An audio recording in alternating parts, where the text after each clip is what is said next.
So I always think this class is a really fun class because this is kind of where we start to talk about how all the assumptions that we have made prior start to break down.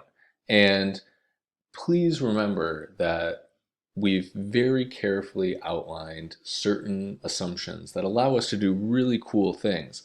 But we have assumed, right, that there's a linear relationship. That's why we always say that a unit increase in our covariate is associated with a beta increase in the expected value of our outcome given or holding constant our other covariates.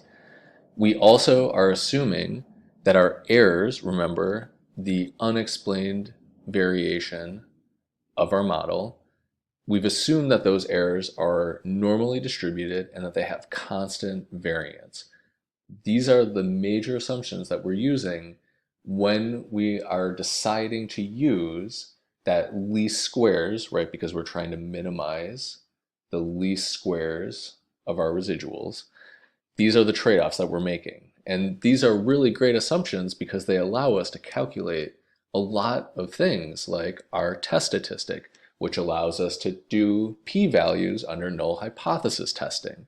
And this is great, but we need to make sure that these assumptions are actually holding in practice. And so there's a couple of things that we're going to talk about today of kind of a small little checklist that you need to go over every time you're running a regression to make sure that your assumptions are likely holding. So the first thing that we're going to do is we're going to check to make sure our distributional assumptions hold. And by that, we're talking again about the normality and the constant variance of our errors. We're also going to look at outliers or observations that may potentially have undue influence on our estimated coefficients. And we're going to begin to start talking about collinearity, where our covariates may be highly correlated with each other.